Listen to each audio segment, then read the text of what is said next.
Kevin, quer entrar no meu... É? Tá bom.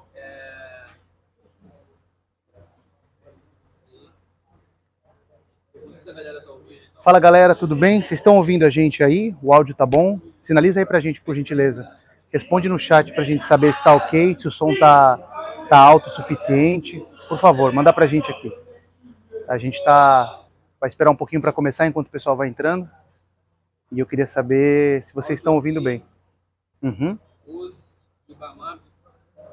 É. O áudio tá ok. E Mamar, um abraço aí, cara. Beleza. Podemos começar? O Kevin vai dar o ok aí pra gente começar.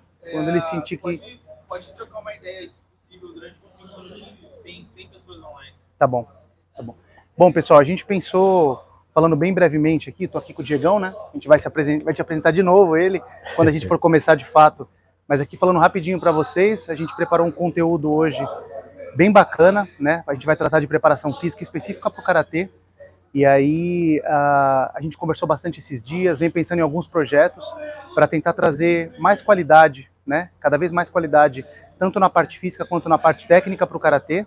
E essa tem sido uma das grandes discussões que a gente tem tido na confederação no intuito de melhorar o Karatê do Brasil, né? Então, nós pensamos nisso. Esse final de semana vai ser um final de semana que a gente vai respirar Karatê, falar de Karatê o tempo todo.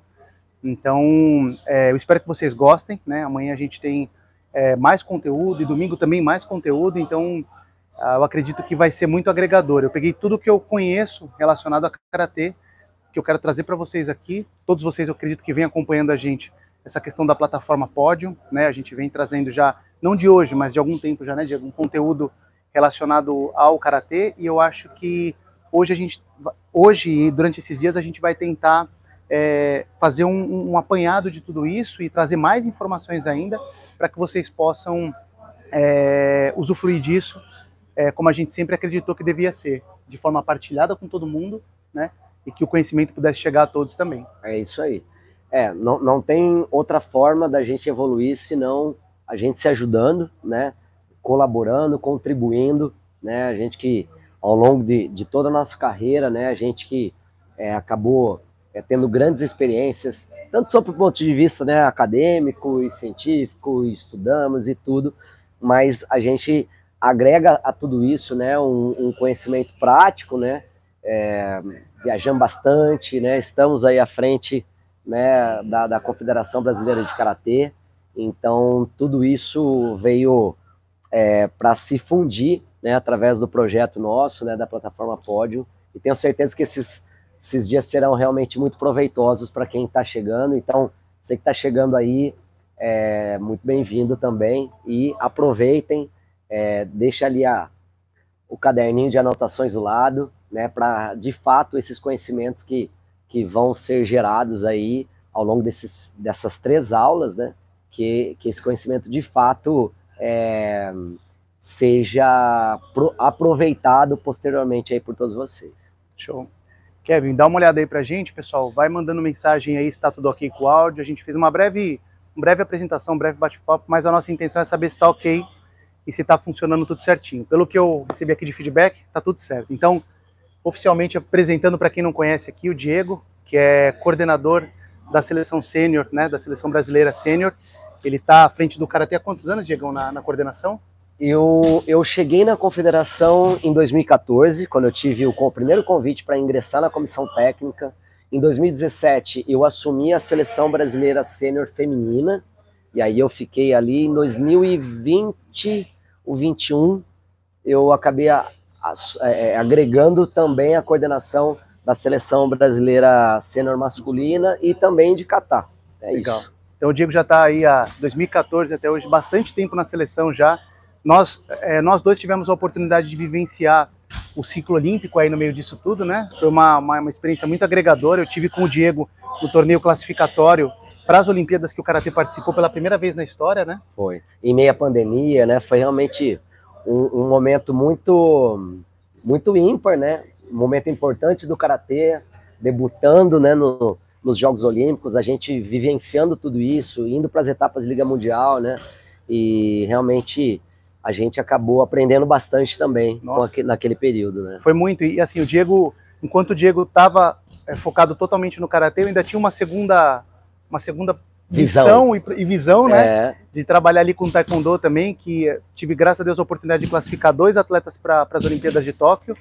E hoje a gente continua trabalhando com o taekwondo também, mas eu sou filho de karateca, nascido em academia de karatê, então eu tenho uma raiz, uma né, raiz muito forte, muito firme aqui. Mas o Diego teve a oportunidade. Eu queria que você contasse, Diego, nesse início rápido, como foi essa viagem que você teve para conhecer, inclusive, e vivenciar no training camp com atletas que foram campeões olímpicos, né? Exatamente, bem bacana isso. Para quem não sabe, né, eu tive à frente da seleção brasileira nesse processo, então eu acabei realmente viajando aí o mundo todo, seja para as competições, mas também nos momentos de preparação. Então fiquei muito tempo na Turquia, fiquei diversas vezes, eu fui para a Sérvia também, aí tivemos training camp na França, viajamos para o Japão, China, enfim, o mundo todo, né? Mas eu queria, em especial, né, acho que é uma história realmente muito agregadora, né? Porque a gente está aqui realmente numa academia excepcional de lutas, né? Aqui é um andar só de lutas, muito bacana, e realmente uma estrutura formidável, mas a gente sabe que a realidade de muitos e muitos locais de não ter uma estrutura de primeiro mundo para treinar, né? E aí eu quero fazer uma ligação com o que eu vivenciei, né? O Ariel sabe bem, eu fiquei alguns meses na Sérvia, acompanhando alguns atletas do Brasil, né? Em especial também a Valéria Kumizak, né? Que ficou bastante tempo nesse local. Nós ficamos numa cidade chamada Aranđelovac, que é uma cidade que fica a 1 hora de Belgrado, da capital sérvia, e é uma cidade com 30 mil habitantes, uma cidade pequena. O local de treinamento era um subsolo de um salão lá público, que não tinha, assim, visualmente a melhor das estruturas, não era tão grande, era uma coisa meio fechada ali, mas que o trabalho foi tão bem feito, com tanta qualidade, né? Os atletas que estavam ali sempre muito com um objetivo muito claro, metas definidas, né?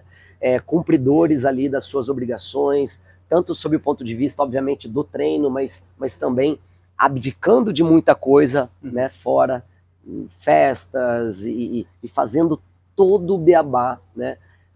Que um atleta que quer se tornar um campeão olímpico tem que fazer, né? E aí, nesse sentido, que eu vivenciei, né, as rotinas de treinamento ali, juntamente com a Valéria, com outros treinadores que também acompanhavam algumas dessas atletas, e era um grupo prioritariamente de atletas do feminino, né, e que dali acabou saindo 2 campeãs olímpicas, né?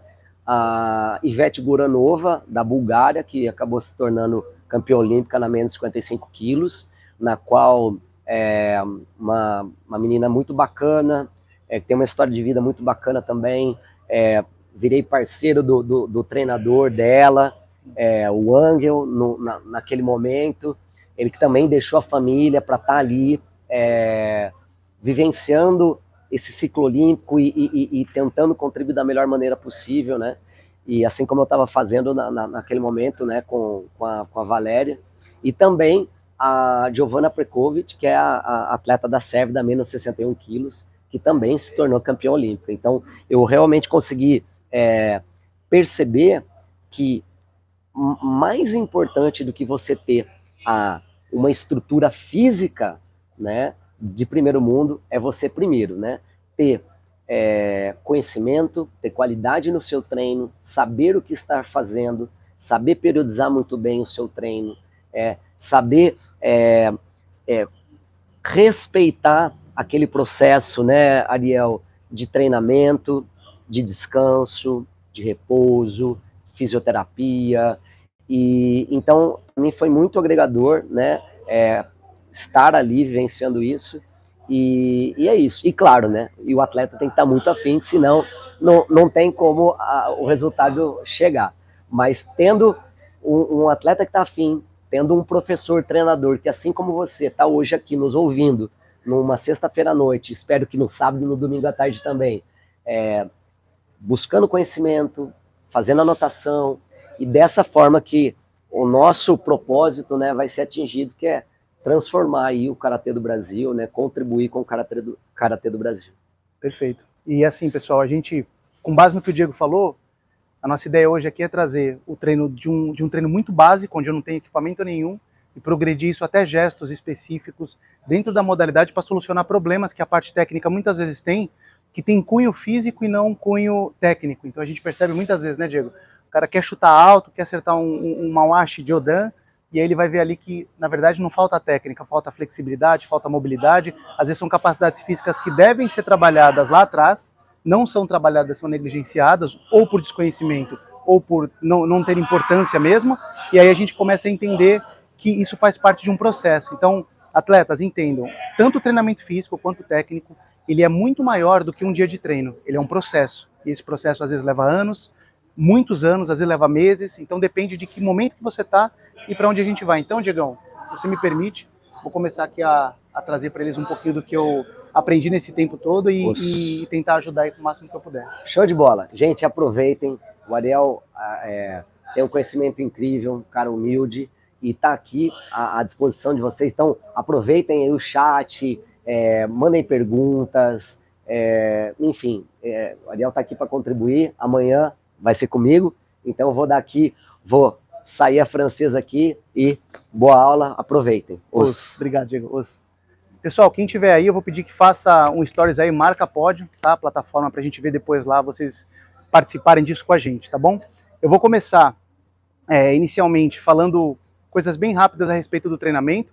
Vou convidar dois caras aqui que eu considero bastante também, ambos atletas da seleção brasileira, já tiveram, enfim, defendendo nossa bandeira muitas vezes aí pelo mundo, e são pessoas que vieram aqui hoje para ajudar a gente nesse conteúdo. Nada melhor do que trazer atletas para falar sobre métodos de treinamento, tá? Então, hoje a gente vai falar de exercícios básicos, vamos mostrar mais do que trazer teoria aqui, tá? Eu entendi, durante o percorrer da nossa existência aqui da plataforma Pódio, a gente entende que vocês estão aí ansiosos por receber não só dicas técnicas, mas também de exercícios, e vocês verem na prática como isso pode acontecer de forma progressiva. A ideia hoje é começar do básico e terminar no avançado nessa uma horinha que a gente tem juntos aí, tá bom? Então, por favor, Adam, vem aqui, Felipe, são os dois atletas que a gente trouxe hoje. Dois atletas de peso, literalmente, né? Dois atletas de peso. Obrigado, viu? Obrigado por terem vindo. Se quiser ficar desse lado, acho que é melhor. E, pessoal, bom, o legal de ter duas pessoas para a gente poder fazer o treinamento é que vocês vão ver níveis de coordenação diferentes, níveis de flexibilidade diferentes, níveis de, enfim, de todas as capacidades ali que um trabalhou de determinada forma, apesar de ambos serem do Rio de Janeiro. O Adam tem um professor, o Felipe tem outro, cada um teve um método de treino diferente, mas no fim das contas, quando eles se enfrentam, ou quando enfrentam atletas de outros lugares, eles precisam usar aquilo que eles sabem, e a nossa ideia aqui hoje é trazer duas diferentes possibilidades para vocês, tá? Então, eu vou pedir, eu acho que a gente já tem uma certa rotina que a gente utiliza ali na seleção brasileira, da mobilidade de tornozelo, joelho. Então, enquanto eu vou explicando para eles um pouco sobre isso, eu queria que vocês fizessem, tá? Enquanto eu for falando. Então, pessoal, ele já tem... Kevin, veja se eu estou posicionado aqui, eles conseguem me ver, tá? Se tá tudo bem, se eu estou na câmera. Tá, então eu vou ficar mais aqui. Melhor? Pessoal, a imagem tá meio opaca, apagada, vocês querem que limpe a câmera para enxergar um pouco melhor? Escreve aí no chat, qualquer demanda que vocês tiverem, coloca aí no chat, tá? Então eles começam fazendo sempre, na seleção, um trabalho de mobilidade do tornozelo, né? Que é uma articulação que parece que não, mas ela faz parte de uma chamada tripla extensão, que é o exercício, muitas vezes vocês vão fazer o gesto específico, ele parte da movimentação do tornozelo, para depois progredir para o chute, para depois progredir para um arranque de golpe. Então o tornozelo é uma excelente braço de alavanca para ajudar vocês a explodir com mais velocidade. Eles têm exercícios que a gente utiliza também, assim que a gente passa do tornozelo, a gente começa a progredir com exercícios para o quadril, muitas vezes mobilizando um pouco o joelho, mas quadril, a gente tem exercícios também que vai de encontro com a modalidade, então todos eles, durante o treinamento, e eu sugiro isso que vocês façam também, façam sempre uma rotina que seja de vocês, tá? Olha, eu uso sempre essa rotina, eu gosto dessa rotina, e você tem isso pré-definido ali, para você não se perder. O Kevin só vai passar um pano aqui na nossa lente aqui do vídeo, para vocês enxergarem um pouquinho melhor. Depois desse, o joelho para dentro, tá? Os dois no chão, os dois joelhos para dentro, tá? Bom, beleza. Espero que tenha ficado melhor aí, pessoal. Bom, partindo já, a gente fez alguns exercícios já de mobilidade de quadril. Esse também é um exercício de mobilidade de quadril, tá? Para trabalhar essas rotações e preparar o quadril. Como eu disse para vocês, o maior braço de alavanca que o karateca tem para poder desferir um golpe é essa chamada tripla extensão, onde eu tenho a articulação do tornozelo, joelho e quadril trabalhando em conjunto para impulsionar o atleta para realizar o gesto específico, tá? Assim que a gente termina essa mobilidade de tornozelo, a gente entra na mobilidade torácica, que são aqueles exercícios na posição de 4 apoios. Aí vocês podem fazer para eles verem também. No karatê, especificamente, pode ficar de frente, não tem problema. No karatê, nós costumamos realizar muitos golpes fazendo essa torção de tronco para ter um alcance maior. Se eu faço um gesto com o ombro nessa posição, eu tenho um alcance. Quando eu trago uma posição um pouco mais ampliada, eu preciso dessa mobilidade, né, dessa rotação, dessa mobilidade torácica para conseguir ampliar meus golpes, senão acaba ficando o golpe muito curto. Seja um kizami no karatê, seja um jab, eu preciso ter essa amplitude de movimento para conseguir ter um maior range, maior alcance de golpe. Tá? Uma vez que eles trabalharam essas rotações de tronco, eles podem trabalhar os exercícios escapulares, que são exercícios que vão utilizar também para ativar a escápula. Tá? Então, quando faz esse movimento, eu tento juntar a escápula, ou seja, protrair ela e retrair a escápula. Tá? Ele retrai e depois amplia a escápula, jogando a escápula para fora. Tá? Esse exercício também é importante para ativação escapular, que muitas vezes, quando eu vou dar treino para alguns atletas, essa escápula está rígida e não permite o cara ampliar movimentos por conta dessa rigidez.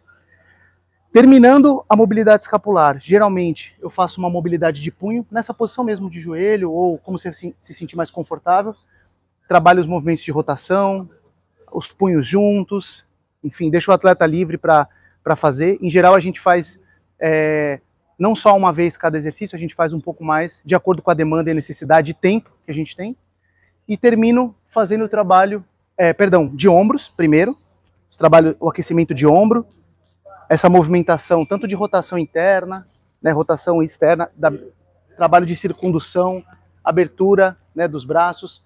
Eu faço esse trabalho porque o ombro é uma articulação muito utilizada no karatê, para defesa, para ataque, né, e o ombro, geralmente os atletas reclamam muito de fadiga nos ombros por ter que sustentar a guarda para lutar. Então é importante que vocês façam também essa mobilidade.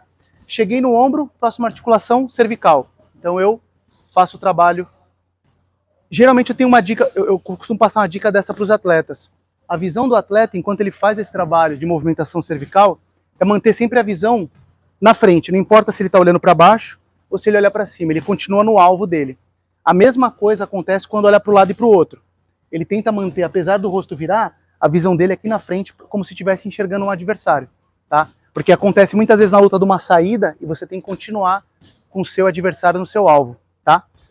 A rotação, a mesma coisa quando eu faço movimento de rotação, tento manter a visão sempre na frente para enxergar ali o meu adversário. Tá? Então, essas são dicas que às vezes parecem simples, mas em movimentos de esquiva, se eu continuo mantendo minha visão à frente, isso me favorece, ou possivelmente me favoreça num combate. Tá bom? Podem ficar de pé. Pessoal, terminada essa mobilidade, a gente costuma fazer um trabalho de aquecimento geral, né, que nada mais é do que trotes, algo que faça a temperatura do corpo subir. Eu posso passar um jogo para eles, eu posso passar uma atividade, e por último a gente vai para o gesto específico.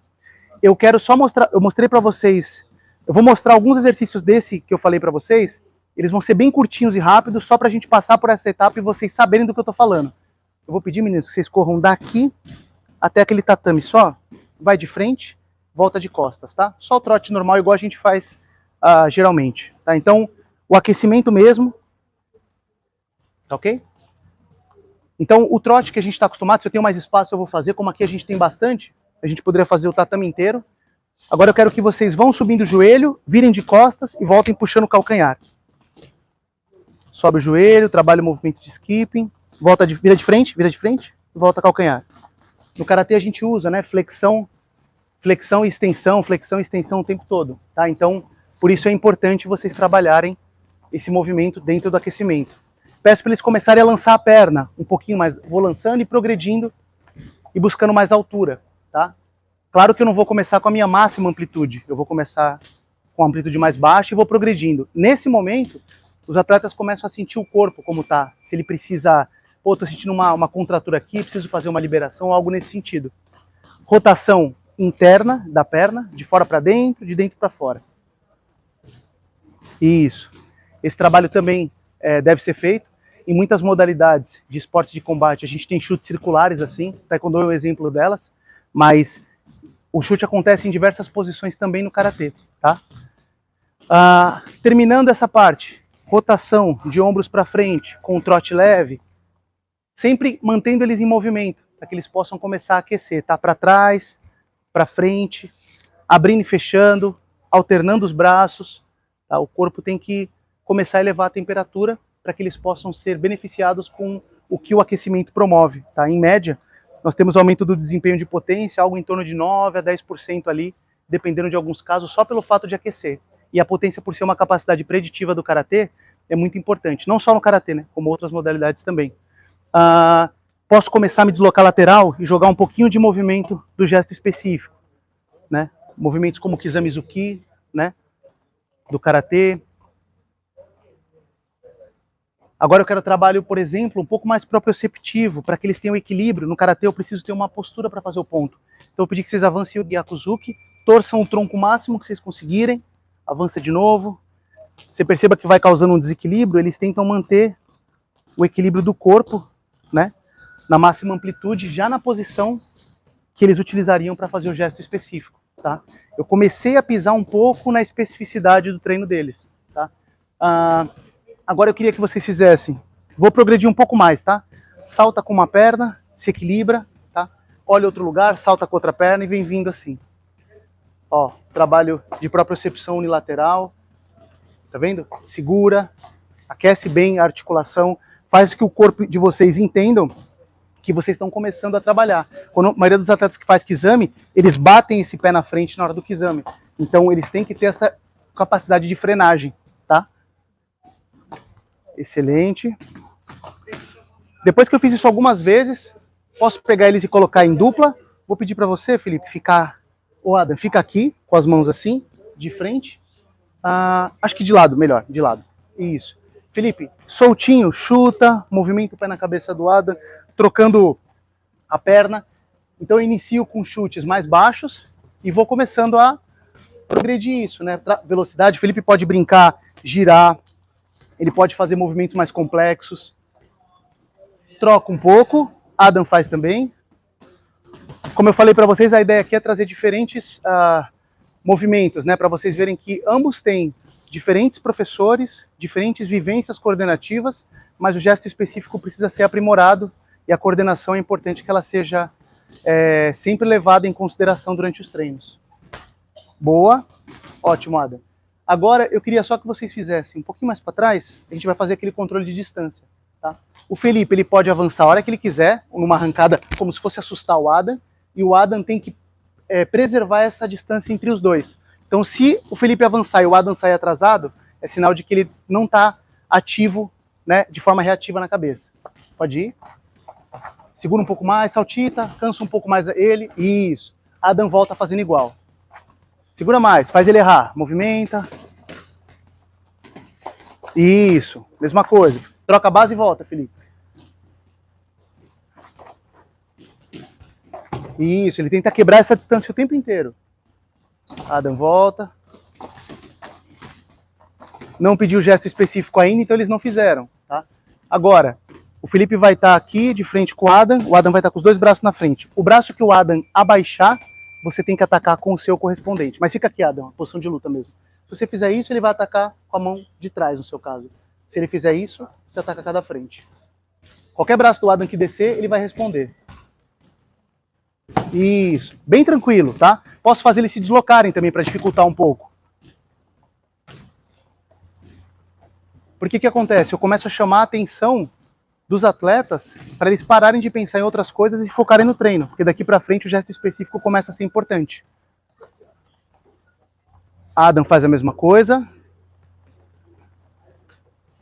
Isso, vai gerar uma confusão às vezes, os atletas se perdem, mas é importante não só você estar pronto fisicamente, mas mentalmente também para você entrar no combate. O controle do golpe, no caso do karatê, né, se fosse uma modalidade de mais contato, eu tocaria um pouco mais.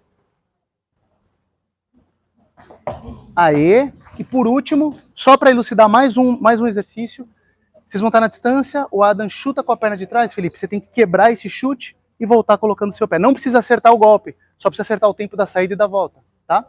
Adam pode ir um pouco mais leve, depois começa a colocar um pouquinho mais de velocidade. Felipe acertou a distância para não tomar o ponto e contra-atacou ali. Calculando distância, ajustando distância de golpe. Esteja suscetível a errar nesse momento, não tem problema, tá? O importante é você manter o nível de aquecimento e vir trabalhando o seu aquecimento sem se preocupar se está certo ou se está errado nesse momento. É claro, pode trocar? É claro que se o atleta tem condições de acertar a técnica, por que não, né? Por que não já trabalhar com a técnica? Mas percebam que eles têm que brigar o tempo todo pensando, eles estão praticamente lutando, só que de forma limitada ainda, e já entraram no gesto específico. Se eu pedisse velocidade, eles provavelmente conseguiriam, tá bom? E amei, ótimo. Pessoal, então, pra gente, vamos supor que eu estivesse fazendo o aquecimento para eles começarem uma competição. Eu trabalharia dessa forma, progressiva. Mobilidade, passaria depois pelo aquecimento geral e depois aquecimento específico.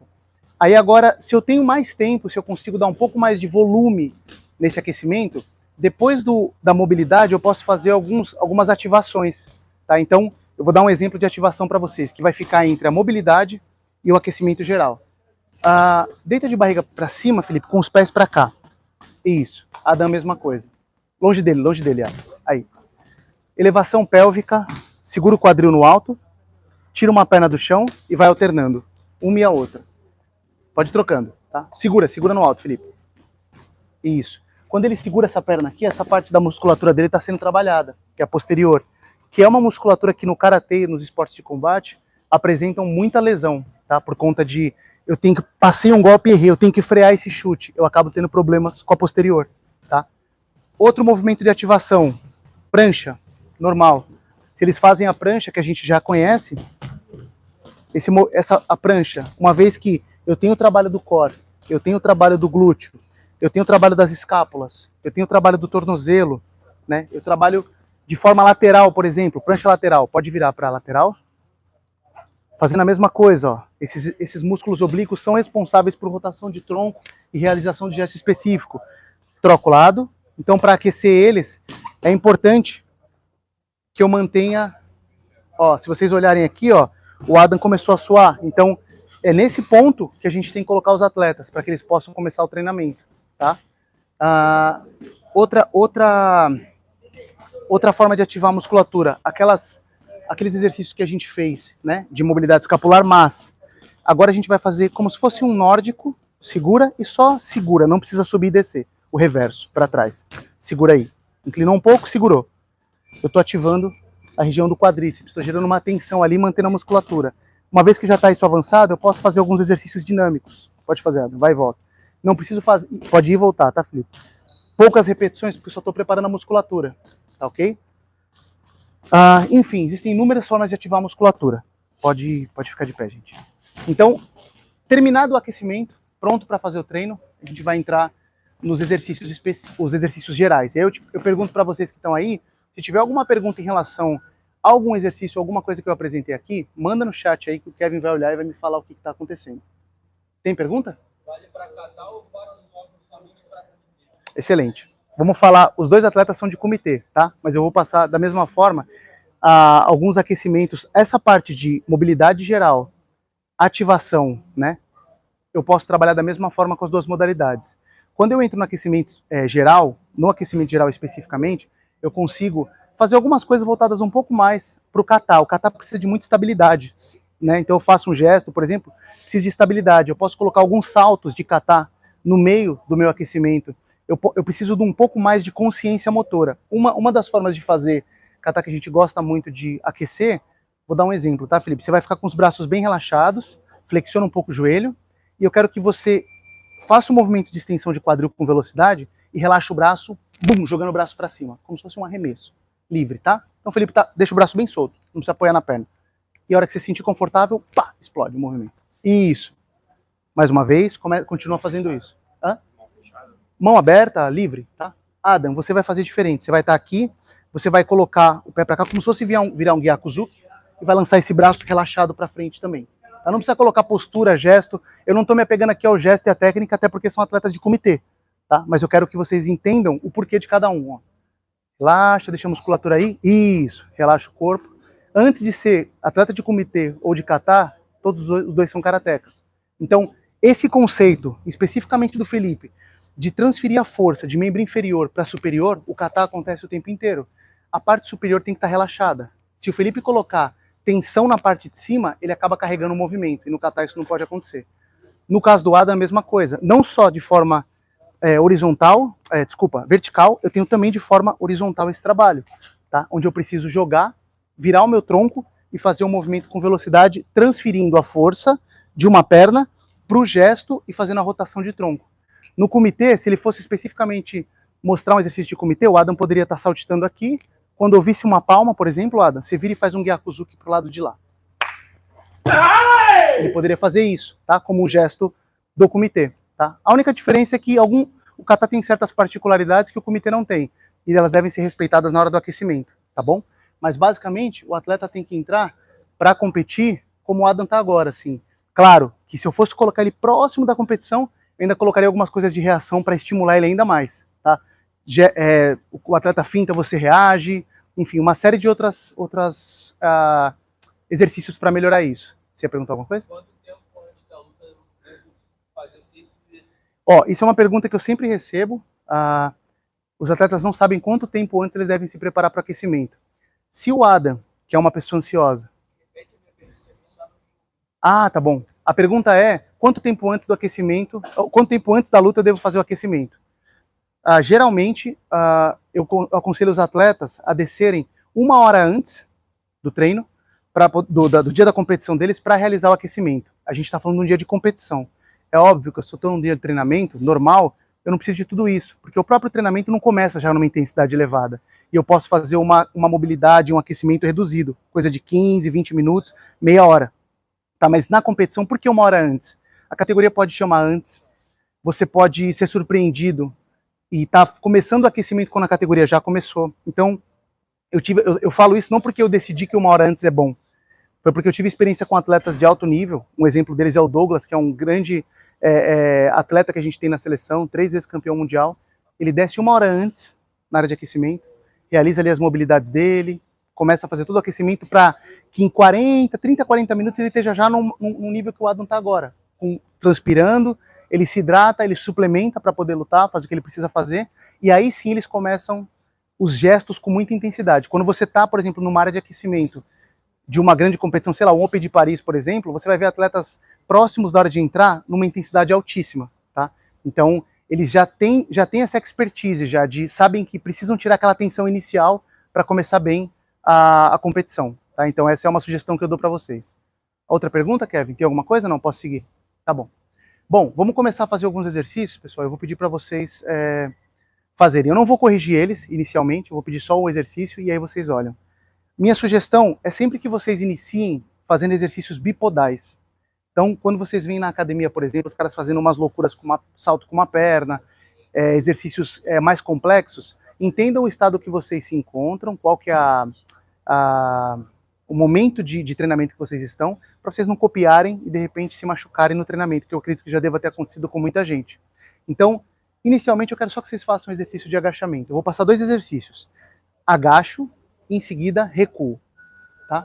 O recuo aqui atrás. Então você agachou e recua. Eu vou deixar eles fazendo, tá? Não precisa fazer com muita quantidade, tá? Pode fazer, pausa, faz pausa, que eu vou explicar algumas coisas. Então, por que o agachamento? Pode fazer, Felipe. O agachamento é um exercício que trabalha a musculatura completa de membro inferior, né? Trabalha glúteo, eu enfim, tenho acesso a várias musculaturas internas do glúteo por conta do agachamento. E o recuo, porque no gesto específico do karatê eu tenho um movimento de recuo, né? Eu tenho um movimento de avanço e às vezes de recuo para fazer um contra-ataque. Então isso acontece nas 2 situações. Ambos estão bem ambientados com o recuo. Você vê que eles fazem o recuo com a largura do ombro, não ficam trabalhando às vezes uma perna alinhada com a outra. Felipe, ao invés de jogar a perna certa, joga a perna errada bem alinhada com a perna da frente. No recuo, joga a perna alinhada com a perna da frente.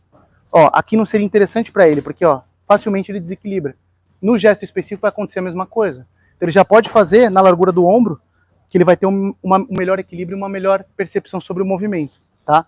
Esse gesto, além de eu trabalhar as musculaturas que eu utilizo no karatê, muitas vezes eu posso trabalhar com sobrecarga. Pode descansar. Então, por exemplo, eu vou simular aqui para vocês duas formas de fazer. Você faz o recuo, tá, Felipe? Ou melhor, passa para o Adam, deixa o Adam fazer o recuo. Tem uma ideia melhor. A gente vai fazer aquele agachamento que eu te falei, tá?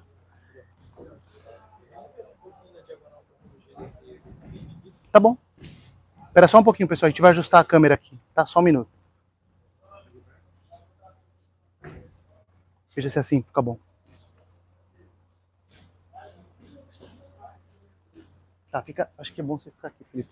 Acho que é aqui assim. Tá. Bom, então o Adam vai fazer o recuo. Ele já fazia o recuo com o peso corporal. Agora eu tô colocando uma sobrecarga. Gente, pode ser. Eu vou falar sobre carga já já, mas eu tô colocando para vocês que existem diversas formas de dificultar. Felipe vai fazer o agachamento.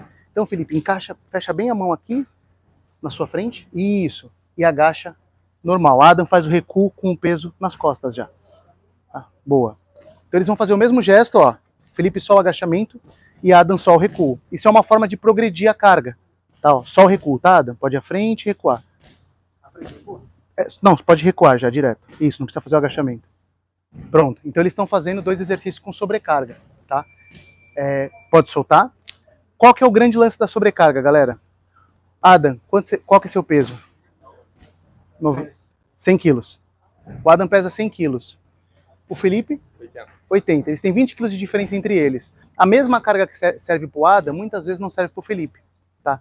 Então a gente tem que saber qual carga trabalhar. No karatê, em geral, a minha sugestão para vocês é, se eu estou num período de trabalho de força, para começar a me ambientar com o treinamento, eu faria com peso corporal. Depois iria avançar para uma sobrecarga de 50%, tá? 50% do quê, né? Geralmente a gente faz um teste para poder saber qual a força do indivíduo. Se você não tem condições de fazer esse teste, você pega... imagina na sua cabeça, cara, o máximo Adam, que o Adam pensa assim, cara, eu acho que eu conseguiria fazer com esse exercício aqui, com 100 quilos nas minhas costas, fazendo agachamento lá. Tá bom, pega metade disso e realiza o gesto, tá? Porque você vai ter uma margem gigante para poder acertar e não vai superestimar e poder se machucar. E vem progredindo essas cargas, dependendo do tempo que você vai ter para fazer os exercícios, você vai progredir a carga para 50, para 70, para 30, para 20, para 90, depende do período de treino que você tá.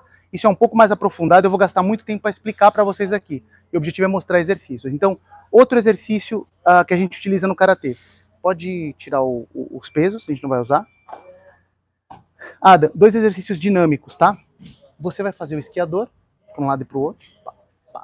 Adam, a gente vai fazer o afundo saltado. Mão aqui, salta, cai, tá? Então, 2 exercícios diferentes, com objetivos que têm relação com o karatê. Foi. Mostra uma vez. Ó. Gesto específico do Gyakuzuki. E por que esse trabalho unipodal? Tá, vou explicar para vocês. Tá ótimo. Repara, esse salto, na luta ninguém salta para fazer um golpe. Em geral, na luta a gente cai para jogar o movimento, né? Mas qual que é o problema? Quando você está em deslocamento no karatê, Adam, faz uma vez um Gyakuzuki no Felipe de frente para ele aqui. Onde eu tô aqui, Felipe? Acho que é melhor. Faz um Gyakuzuki uma vez, indo buscar. Cuidado, tá? Não precisa ser muito rápido, não. Só joga o braço. Reparem a força que essa perna da frente teve que fazer para frear o golpe, bater o movimento e ter o zanshin para voltar. Faz mais uma vez. Ó. Boa. Vai para trás um pouco mais. Faz um ajuste e bate o Gyaku. Olha o quanto o corpo... Imagina 100 quilos se deslocando para frente e toda a pressão em cima desse joelho aqui. Então, por que a gente tem que trabalhar para ele fazer esse movimento que eu acabei de mostrar dinâmico? Antes do Adam pensar em potência, em saltar alto e explodir, ele tem que aprender primeiro a frear o corpo dele. Então, volta no exercício, faz o salto. Então, quando ele faz o salto, o que ele tem que fazer aqui? Ó? Frear o movimento, desacelerar. Porque se ele cair e travar o movimento, ele vai prejudicar o joelho, ele vai sentir que ele não está tendo absorção correta do movimento.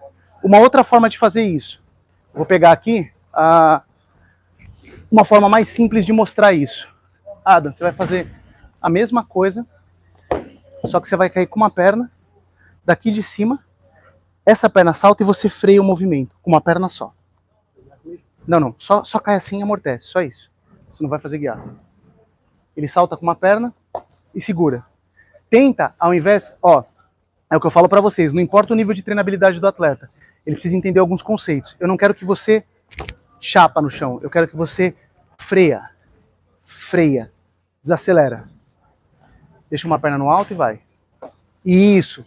Percebam, essa segunda vez, ele tentou tirar o peso, tirar o impacto de cima do joelho dele. Mais uma vez, Ada. Isso, amortecer. Eu posso ir progredindo isso.